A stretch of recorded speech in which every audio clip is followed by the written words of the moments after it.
అవధ్యానం లోకసానం యేసుపంచముఖారసः पवत्रासनं सहितं श्रीमन भगवान महावीर स्वामी के चरणों में शिक्षक प्रज्ञानिधि पुरुषाचार्य केवल एक विजयराज मानसा के चरणों में भावभरी बनना, समस्त संयमशील चरित्र आत्माओं के चरणों में भावभरी बनना।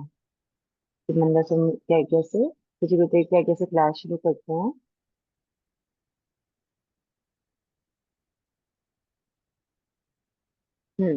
क्या कर रहे हैं हम लोग?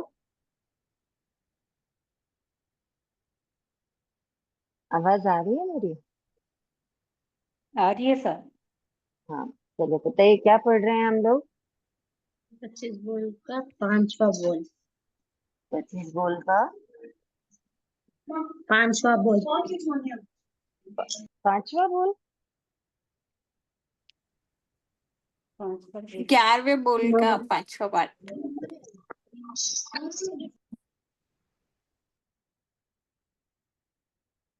11वें बोले नहीं कर रहे हैं। जो लोग रेगुलर 8वां क्लास बोल। कर रहे हैं वो 8वां कोई बोल नहीं योग आ कर रहे हैं रहा क्या? है। 8वां बोल कर रहे हैं। 8वां बोल योग कर रहा है। 8वें बोले योग 15। ठीक है, हम्म। तो योग 15 हमने पढ़े हैं कल। कौन कौन से योग होते हैं बताइए? सत्य मनेगा, सत्य मने, मिश्र मन योग, व्यवहार मन योग, सत्य भाषा, असत्य भाषा, मिश्र भाषा, व्यवहार भाषा, औदारिक औदारिक मिश्र, औदारिक का प्रक्रिया योग, औदारिक मिश्र का योग, व्याक्रिय का योग, व्याक्रिय मिश्र का योग, आहारक का योग, व्यवहारक मिश्र का योग और कार्मन का योग। ठीक है, ये हो गया 8वें बोले योग 15 हमने कल पढ़े। अब अपने को चलना है 9वें बोले। क्या है 9वें बोले? इसमें कल आप वो समोयामरण और असमोयामरण समझाने वाले थे। हाँ, समोयामरण असमोयामरण अलग है, 25 बोल का पार्ट नहीं है। ठीक है, बता देते हैं आपको। अम, मरण दो प्रकार से आत्म प्रदेश शरीर को छोड़ते हैं। मरण यानी क्या होता है? आत्म प्रदेश जब हमारे शरीर को, शरीर क्या है? शरीर क्या है? उद्गल है ना? तो आत्म प्रदेश जब तक के हैं शरीर में, यानी आत्मा है जब तक के शरीर में, तब तक के तो क्या है, हम जीवित हैं। जब आत्म प्रदेश शरीर को छोड़ रहे हैं, उसका मतलब क्या हो गया? मृत्यु। हाँ, मरण। ठीक है, अब ये दो प्रकार से आत्म प्रदेश शरीर को छोड़ते हैं, दो तरह से छोड़ते हैं। एक तो होता है समोया मरण और दूसरा होता है असमोया मरण। एक होता है जितने भी आत्म प्रदेश हैं वो एक साथ शरीर को छोड़ के निकलते हैं, एक बार में एक साथ। जैसे बंदूक से गोली निकलती है ना सीधी, वैसे। ठीक है, और दूसरा होता है असमोया मरण। धीरे धीरे मतलब ये होता है चींटी की कतार के जैसे। चींटी की कतार देखी है आप लोगों ने? चींटी की कतार कैसी होती है? एक के पीछे एक के पीछे एक लाइन से चलती है। कभी कभी कुछ चींटियां वापस आती है, फिर आगे जाती है ना?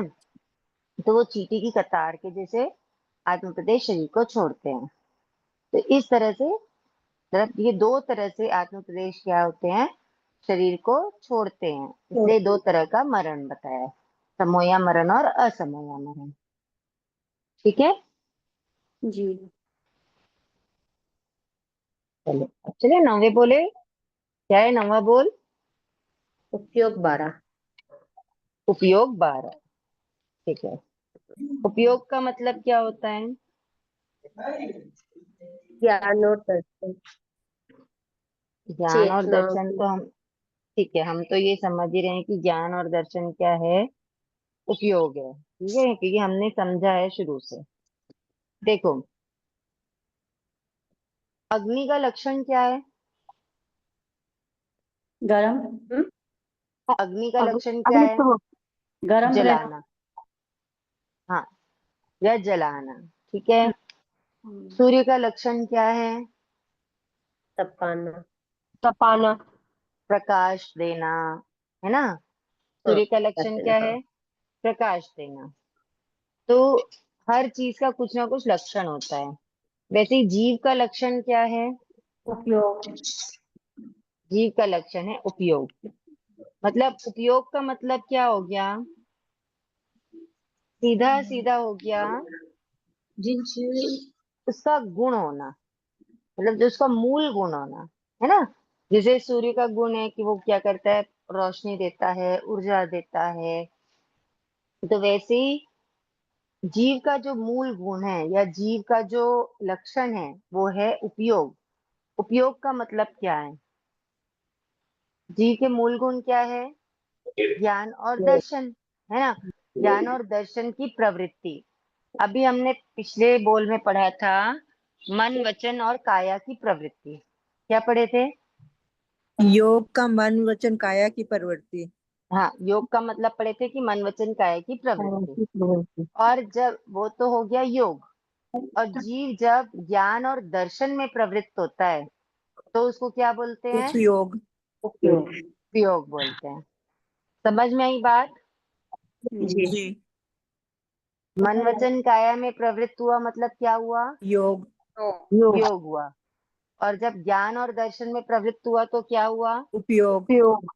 उपयोग हुआ। ठीक है। अब देखो, ज्ञान और दर्शन।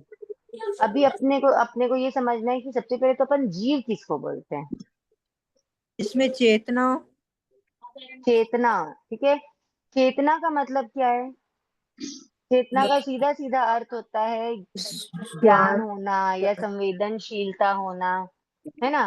तो यही जो चेतना होती है ना, उसी को बोलते हैं उपयोग। चेतना का मतलब क्या है?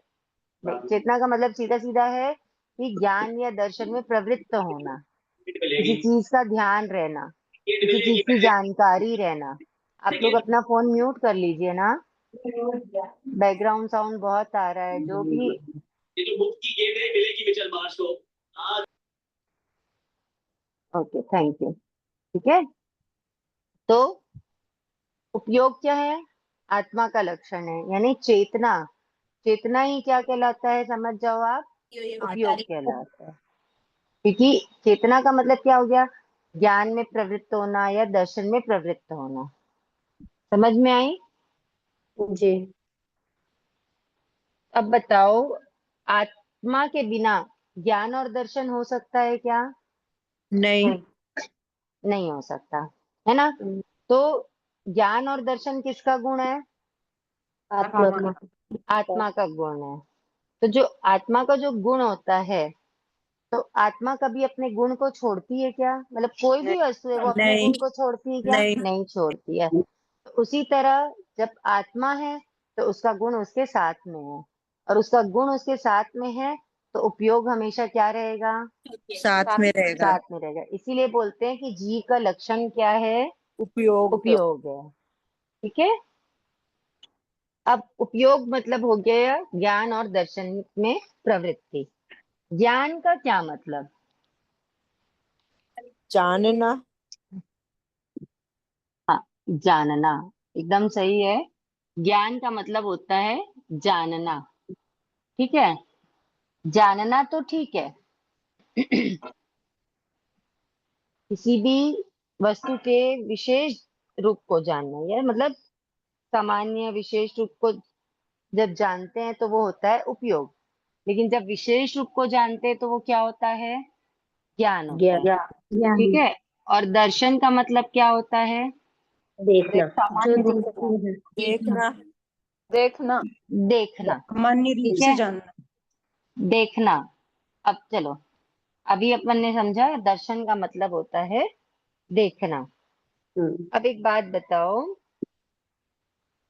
आपने किसी भी चीज को, किसी भी वस्तु को, ठीक है, एग्जाम्पल के लिए कोई गार्डन ही है, ठीक है। आप गार्डन के सामने पहुंचे और आपने गार्डन को देखा। तो आपने देखा तो आपको क्या पता चला? गार्डन। कि ये गार्डन है ना, कि ये गार्डन है। तो वो देखने से आपको क्या हुआ? एक सामान्य ज्ञान हुआ। हुआ कि नहीं हुआ? सामान्य बोध। या हम्म। सामान्य ज्ञान ज्ञान। हुआ कि वो क्या है, वो गार्डन है गार्डन। ना। ये पता चला कि वो गार्डन है। ये हो गया सामान्य बोध या सामान्य ज्ञान, उसको कहते हैं दर्शन। ठीक है। अब आप वहां पे खड़े हुए, आप एक झलक तो आपको देख के समझ में आ गया कि ये गार्डन है।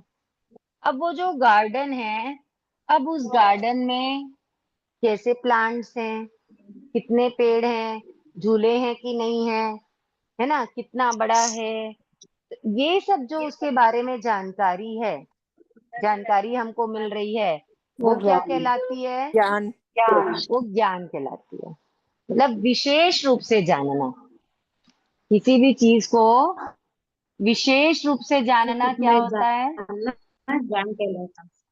वो विशेष ज्ञान रूप में कहलाता है। जानना ज्ञान और कहलाता है। सामान्य रूप से जानना क्या कहलाता है? दर्शन। दर्शन। ज्ञान। दर्शन कहलाता है। दर्शन। नहीं, देखो, सामान्य रूप से जानना क्या कहलाता है? दर्शन। ज्ञान। दर्शन कहलाता है। दर्शन। देखो, एकदम अपने इसको मत देखो, ठीक है। आप कोई चीज इमेजिन करो, आप लोग जहां भी बैठे हैं, आपके सामने कोई ना कोई वस्तु तो होगी, होगी, और कुछ नहीं तो आपका फोन ही है आपके सामने में। जब एक झलक आप देखते हो किसी भी फोन को, तो सबसे पहले अपने को क्या पता चलता है?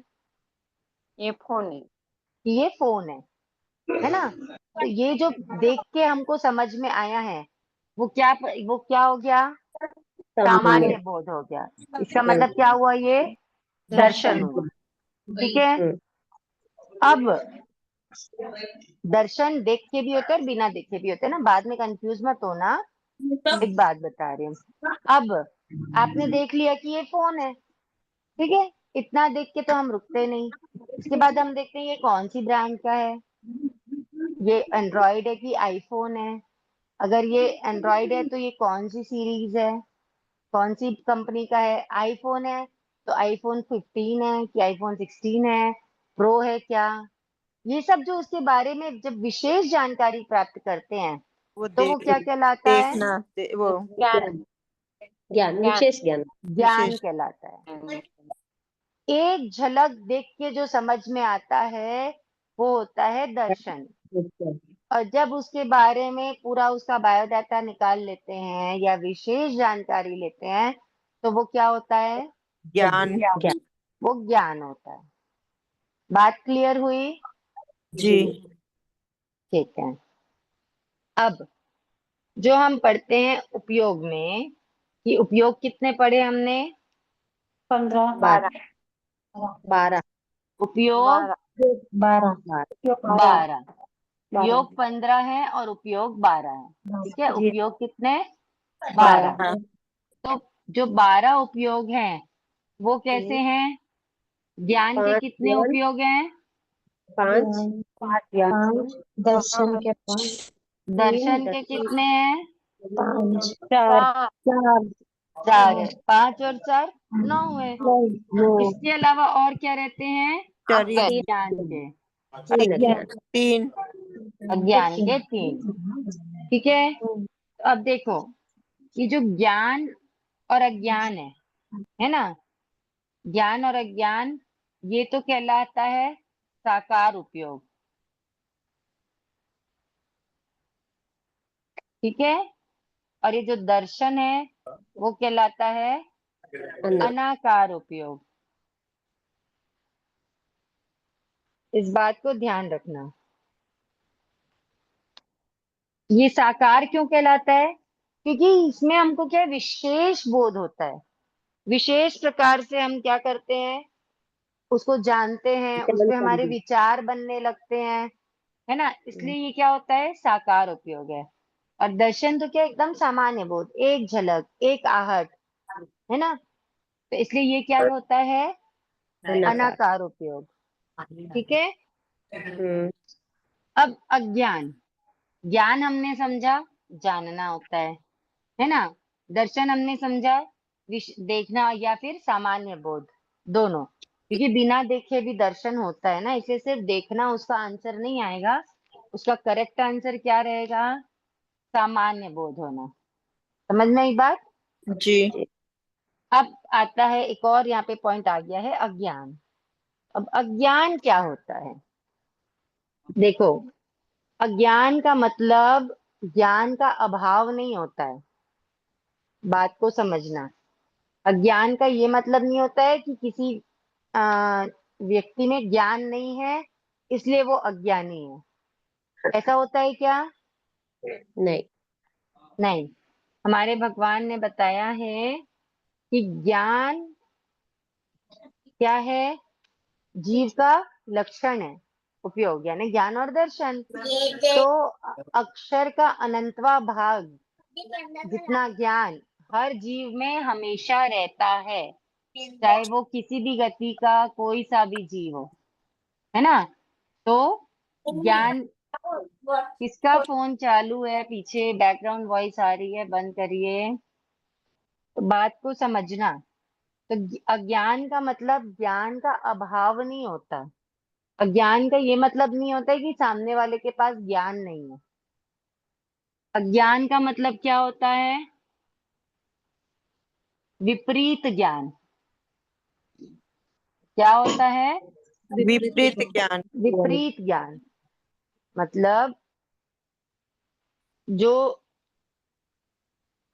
सुदेव, सुगुरु, सुधर्म पे श्रद्धा रखे, है ना, जो सुदेव, सुगुरु, सुधर्म पे जो श्रद्धा रखे, वो जो ज्ञान। सम्यक्वी जीव है, उसका ज्ञान क्या कहलाएगा? विपरीत ज्ञान। नहीं नहीं, वो तो विपरीत ही, वो तो ज्ञान कहलाएगा। विपरीत तो अज्ञान में हो जाएगा ना। हाँ, जो सम्यक्वी जीव है ना, सम्यक दृष्टि जीव है, उसका जो ज्ञान है वो क्या है? ज्ञान। वो ज्ञान है। ज्ञान। ठीक है। लेकिन जो सुदेव, सुगुरु, सुधर्म पे श्रद्धा नहीं रखता है, वो मिथ्या तो भगवान ज्ञान, की वाणी पे अज्ञान। श्रद्धा नहीं रखता है, उसका जो ज्ञान है वो क्या कहलाता है? अज्ञान। अज्ञान। अज्ञान कहलाता है। समझ में आई बात? जी। जी। जब देखो, जो जीव सम्यक दृष्टि है ना, जब जीव सम्यक दृष्टि है, तो उसका ज्ञान भले इतना सा भी रहेगा ना, तो वो क्या कहलाएगा? ज्ञान कहलाएगा। चाहे उसको सिर्फ सामायिक सूत्र आता हो, है ना, चाहे उसने सिर्फ 9 तत्व का ज्ञान प्राप्त किया हो, चाहे उसने सिर्फ अष्टप्रवचन माता का ज्ञान प्राप्त किया हो, जो भी ज्ञान उसने प्राप्त किया है वो क्या कहलाएगा? ज्ञान के ज्ञान कहलाएगा। लेकिन अगर सम्यक दृष्टि नहीं है, जीव अगर मिथ्या दृष्टि या फिर मिश्र दृष्टि है, यानी ज्ञान सम्यक मिथ्या कहलाएगा। दृष्टि है, तो अज्ञान। इनको अगर पूर्वों का भी ज्ञान हो जाएगा ना, तो भी वो क्या कहलाएगा? अज्ञान। अज्ञान कहलाएगा। समझ में आई बात? जी। कितना भी विपुल मात्रा में ज्ञान अर्जन कर ले, लेकिन केवल ज्ञानियों की दृष्टि में, भगवान की दृष्टि में वो ज्ञान ज्ञान है क्या? नहीं। नहीं है, तो ये वो अभवी, अज्ञान रहेगा। ये अभवी कहलाएंगे ना दी फिर। नहीं, ऐसा जरूरी नहीं है। जरूरी नहीं है कि अभवी कहलाएंगे। अभवी है तो वो अज्ञानी होंगे, लेकिन ऐसा जरूरी नहीं है कि जो अज्ञानी है वो अभवी ही हो। भाई अभी वो अज्ञानी हो सकता है, अभी वो मिथ्या आपने कहा दृष्टि ना हो कि सकता है। कितना भी वो ज्ञान हो जाए उसको। भविष्य में कभी ज्ञानी हो सकता है, हम्म, सम्यक दृष्टि हो हाँ, सकता है। देखो, अभवी जीव तो ये हो गया, वो हो गया जो कभी सम्यक को स्पर्श ही नहीं करेगा, है ना, वो हो गया अभवी जीव। जी। लेकिन अभी यहाँ पे बात क्या चल रही है? मिथ्या मिथ्या दृष्टि जीव दृष्टि। की या मिश्र दृष्टि जीव की। तो जो मिथ्या मिश्र दृष्टि जीव है, वो तो डेफिनेटली अंतर्मुख में या तो सम्यक दृष्टि बनेगा या मिथ्या दृष्टि बनेगा। मिश्र दृष्टि में हमेशा रह सकता है क्या? नहीं, नहीं रह नहीं। सकता है। वो अंतर्मुहूर्त इसके ही अलावा, रहता है ना। हाँ, उसके अलावा जो दूसरा जीव बोल रहे हैं मिथ्या दृष्टि जीव, जी। तो जो मिथ्या दृष्टि जीव है, ऐसा ऐसा तो नहीं बोल रहे हैं कि वो एकांत मिथ्या दृष्टि है। भाई अभी वो मिथ्या दृष्टि जीव है, कभी उसको सम्यक तो प्राप्त हो सकती है, हाँ हो जी सकती है। हो सकती है ना। इसलिए अपन जी इसको अभवी के बारे में, अभवी ही कहलाएगा ऐसा नहीं बोलेंगे। समझ में आई बात? जी ज्ञान और अज्ञान में अंतर जो है वो किसकी अपेक्षा से है? मिथ्यात्व, सम्यक और मिथ्यात्व की अपेक्षा से। सम्यक और मिथ्यात्व की अपेक्षा से, मतलब दृष्टि की अपेक्षा से है। अगर सम्यक दृष्टि है तो क्या होगा? ज्ञान ज्ञान होगा होगा। और मिथ्या दृष्टि या मिश्र दृष्टि है तो क्या अज्ञान होगा? अज्ञान होगा। अज्ञान होगा। बात समझ में आई? हाँ। ठीक है, अब आगे चलते हैं। तो ज्ञान और अज्ञान दोनों चीजें आपको बता दी गई है कि अज्ञान का मतलब क्या है? जो मिथ्या जिसको श्रद्धा न गुरु को देव पे श्रद्धा करे, वो धर्म पे। अज्ञान का सीधा सीधा मतलब है ऑपोजिट ज्ञान होना। क्या है? विपरीत विपरीत ज्ञान होना। ज्ञान होना। हाँ, विपरीत ज्ञान क्या कहलाता है? अज्ञान। ज्ञान। अज्ञान कहलाता है। ठीक है, जी अब हम अभी देखिए 5 ज्ञान के, 3 अज्ञान के, 4 दर्शन के, ऐसे होते हैं उपयोग 12। तो ज्ञान, 5 ज्ञान में सबसे पहला क्या है? मति मति ज्ञान ज्ञान। ज्ञान। क्या है पहला ज्ञान? मति ज्ञान। मति ज्ञान। और दूसरा ज्ञान क्या है? शुद्ध ज्ञान। शुद्ध ज्ञान। ठीक है, पहले ये 2 ज्ञान को समझते हैं। मति ज्ञान और शुद्ध ज्ञान क्या होता है? इंद्रियां, कितनी इंद्रियां अपने पास? 5। 5 इंद्रियां हैं। ठीक है, तो 5 इंद्रिय और मन की सहायता से जो ज्ञान होता है, अच्छे से सुनना, 5 इंद्रिय और मन की सहायता से जो ज्ञान होता है उसे क्या कहते हैं? व्याप्ति। मति ज्ञान। मति ज्ञान कहते हैं। ठीक है, जैसे कानों से सुना हुआ या नाक से सूंघ कर या स्पर्श करके जो हमको नॉलेज मिलता है कि ये चीज ऐसी है ना। कानों से सुना तो समझ में आया कि हाँ इसका साउंड अच्छा है। ठीक है, हाथ से स्पर्श किया तो समझ में आया कि हाँ ये चिकना है या ये रस्व है। और नाक से सूंघा तो उसकी स्मेल समझ में आई।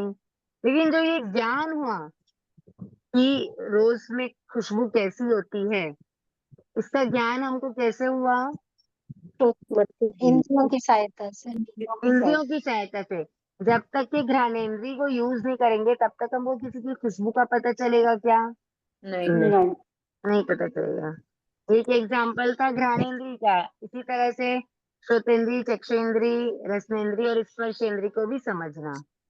जब इंद्रियां और मन की सहायता से जो कोई ज्ञान होता है वो क्या कहलाता है? मति ज्ञान। मति ज्ञान कहलाता है। ठीक है, जैसे आपने आपने जो ये चीज सुनी है ना कि ये ऐसा ऐसा केस हुआ है कहीं पे, ठीक है, आपने इसको सुना तो किसकी सहायता से सुना? कान से। चक्षु चक्षु इंद्रिय। श्रोतेंद्रिय। सुना सुना, श्रोत्र इंद्रिय की। श्रोतेंद्रिय की सहायता से आपने सुना। ठीक है, अब आपने सुन तो लिया, लेकिन सुनने के बाद जब इसको अभिव्यक्त किया जाता है, बात को समझना, सुनने के बाद जब शब्दों में ढाल करके इसको अभिव्यक्त किया जाता है, चाहे बोला जाए चाहे लिखा जाए, कुछ भी किया जाए, तो जब ये अभिव्यक्त किया जाता है तब ये क्या कहलाता है? मति ज्ञान शुद्ध ज्ञान। जब मति ज्ञान को शब्दों में वर्णित कर दिया जाता है ना तो वो क्या कहलाता है? शुद्ध ज्ञान। शुद्ध ज्ञान। मतलब समझ गए हम मति ज्ञान से। अब उसको शब्दों में या इशारों में जब हम उसको कन्वर्ट करते हैं तो वो क्या कहलाता है? शुद्ध ज्ञान। ज्ञान। ज्ञान। शुद्ध ज्ञान कहलाता है। ठीक है, जी जी। मति ज्ञान का मतलब समझ में आ गया सीधा सीधा? क्या मन समझ में आया मति ज्ञान से का होने मतलब? वाला पांचों हाँ इंद्रियों और मन मन के और आगे मन से होने वाला ज्ञान मिलता है। ठीक, पांचों इंद्रिय और मन की सहायता से मिलता है। अब जैसे जाति स्मरण ज्ञान है, तो जाति स्मरण ज्ञान किसका रूप होता है? मति ज्ञान। मति ज्ञान मति ज्ञान। मति ज्ञान का रूप होता है। ठीक है, तो अब जाति स्मरण ज्ञान से जीव, पंचेंद्रीय जीव कितने भवों को देख सकता है? संगी के 700 भव। 900 भव। 900 भव। संगी के 900 भवों को देख सकता है, अगर बीच में कोई दूसरा बीच में असंगी का कोई भाव नहीं, नहीं नहीं आए, आना चाहिए। तो कंटिन्यू कितने भावों तक देख सकता है? 900 भव तक। 900 भव। 900 भाव तक देख सकता है। ठीक है, जी। अब शुद्ध ज्ञान का मतलब क्या हुआ? या तो सुनकर या पढ़कर, है ना? सुनकर भाव कितने होते हैं वैसे? 5। क्या? भाव भाव जैसे 900 भाव तक देख सकता है, तो ऐसे कितने होते हैं भावों की संख्या? तो संख्यात हो सकते हैं भाव। अच्छा। अब कर्मों के ऊपर है, जितने कर्म बांधेंगे उतने भाव पैदा होते रहेंगे। अपन जो भाव करके आए हैं उसको हाँ। देख सकता है मति ज्ञान वाला। ठीक है, कि पूर्व अच्छा। में संगी के कितने भाव थे, कंटिन्यू अगर संगी के भाव रहेंगे जितने भी, जब तक बीच में दूसरा भाव नहीं आ जाता, हाँ। तो असंगी का भाव नहीं आ जाता, तो कंटिन्यू जो संगी के भाव रहते हैं वो 900 कितने भव। देखता है? वो 900 900। भावों तक। प्रणाम जी। जैसे में असंगी का आ जाए तो फिर उसके आगे का नहीं देख पाएगा। नहीं देख पाए, देखो जैसे कांच होता है ना, कांच ट्रांसपेरेंट कांच कांच होता है, तो एक के पीछे एक, एक के पीछे एक, एक के पीछे एक, ऐसे ही कहीं पे कांच लगे हुए हैं। ठीक है, तो जब वो ट्रांसपेरेंट है तो हमको सबसे पीछे वाले कांच के पीछे रखी हुई चीज दिखाई देगी कि नहीं दिखाई देगी? देगी। देगी। देगी। ठीक है, अब वो जो ट्रांसपेरेंट कांच एक के पीछे एक, 900 700 जितने भी रखे हुए हैं, अगर वहां किसी कांच के पीछे कोई हार्डबोर्ड रख दिया जाए, तो ये हमको दिखाई देगा क्या? लास्ट वाली नहीं, नहीं दिखाई देगा। नहीं देगा। नहीं दिखाई देगा। तो बस वैसी जो ट्रांसपेरेंट शीट्स है ना, वो समझ लो क्या है? भव है, संगी के उससे भव। संगी के भाजते। भाव है, संगी के भाव है। अगर बीच में कोई पुट्ठा या कोई हार्डबोर्ड रख दिया जाता है, तो वो क्या हो जाता है? असनी के भव। का भाव। क्या हो असनी के जाता भव। है? असंगी का भाव हो गया असंगी का ना। भाव आ गया, है ना? यानी हम्म। व्यवधान आ गया। ठीक है, वहां पे क्या आ गया? व्यवधान आ गया, असन्नी का भाव आ गया। तो तो उसके फिर बाद उसके के बाद भाव नहीं जाति देख स्मरण सकते। वाला देख सकता है क्या? नहीं। नहीं, नहीं देख सकता। नहीं देख सकता है। वो केवल कब देख सकता है? शनि के जितने भी भाव है संगी तब तक। के जितने भी संगी के भाव शनि इकट्ठे है के ना भाव वो। है तब तक। एक एक करके बोलिए। शनि के भाव है तब तक देख सकता है। बस सन्नी के भाव है तभी तक के वो देख सकता है। ठीक है, ये हुआ मति ज्ञान। अब शुद्ध ज्ञान मतलब जब सुन करके या पढ़ करके या इशारों को समझ करके जब कोई ज्ञान होता है, तो उसको क्या बोलते हैं? शुद्ध ज्ञान। शुद्ध ज्ञान कहते हैं। ठीक है, तो जब मति ज्ञान से किसी चीज को महापुरुष जानते हैं, उसके बाद वो जब उसको शब्दों में फरमाते हैं, है ना? जब शब्दों में फरमाते हैं तो वो क्या कहलाता है? शुद्ध शुद्ध ज्ञान। ज्ञान कहलाता है। ज्ञान। समझ में आई बात? जी।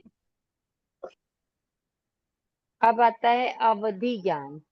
देखो, शुद्ध ज्ञान में 5 ज्ञान, इशारे से समझने वाला कैसे होगा? शुद्ध ज्ञान में इशारे से भी समझ में आ जाता है। जैसे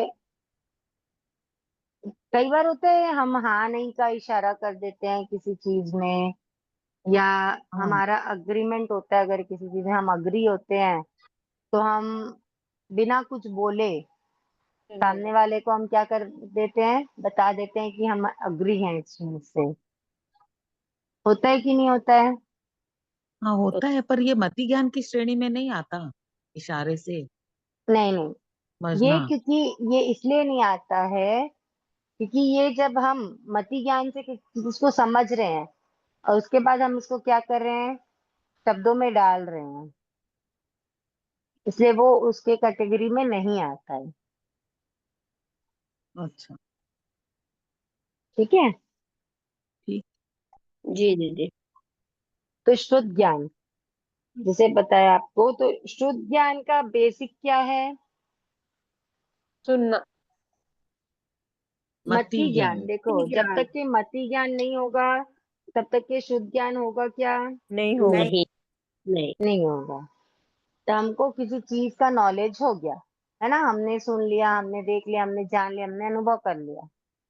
हम्म अब सुन लिए, जब तक कि हम उसको शब्दों में नहीं डाल देते हैं, समझ हम्म। में आ रही है बात? हाँ जी। जब तक के शब्दों में नहीं डाल देते या जब तक के इशारे में नहीं डाल देते हैं तब तक के वो क्या है, मति ज्ञान है। लेकिन जब उस शब्दों में या इशारों में जब उसको कन्वर्ट कर दिया गया तो वो क्या हो गया, शुद्ध ज्ञान। वो शुद्ध ज्ञान हो गया। समझ में आई बात? जी दीदी। तो अभिव्यक्ति वाला ज्ञान कौन सा है? श्रुत ज्ञान। शुद्ध ज्ञान। शुद्ध ज्ञान। ये दोनों ये इकट्ठे ही होते हैं ना, साथ साथ। क्या दोनों? मति ये ज्ञान मति ज्ञान और एक श्रुत साथ ज्ञान रहे। साथ साथ ही। हाँ, जब तक हम किसी चीज को मति ज्ञान से नहीं जानेंगे तब तक हम उसको व्यक्त कैसे करेंगे बताओ? समझ में आई बात? हम्म। ठीक है। मति ज्ञान और शुद्ध ज्ञान, ये दो ज्ञान हमने पढ़े हैं। आज थोड़ा सा अनईजी फील हो रहा है, आज इतना ही करके रख लें, आगे जी का दीदी। आगे आज आपकी पढ़ाने के तबीयत भाव ठीक नहीं रखते लग हैं। रही थी, साता नहीं लग रही है आपकी। हाँ, थोड़ा मेरे को अनईजी फील हो रहा है, ऐसा सोची थी कि शायद कर लूंगी पर नहीं कर पा रही हूँ। नहीं नहीं, आप आराम तो करो। मेरी तबीयत देखिए आप। आगे का आगे करने के भाव रखते हैं। खमत खामना आप लोगों से नहीं नहीं दी, विशेष रूप बहुत से। नहीं नहीं, बहुत ठीक है। बहुत धन्यवाद दी आपका। ये जो तबीयत ठीक ना होते हुए भी और घर में नहीं गेस्ट हैं तब भी काम कर, इतना पढ़ा रहे हो, ध्यान रख रहे हो, नहीं नहीं, वो इसके लिए कुछ बहुत नहीं बहुत है। आभार। हाँ, थैंक यू दीदी। जय धन्यवाद जिनेन्द्र। सबको दीदी। जय जिनेंद्र। जय Jinendra, thank you so much. जय जिनेन्द्र जी, थैंक यू। जय जिनेन्द्र, साकार रखना। धन्यवाद।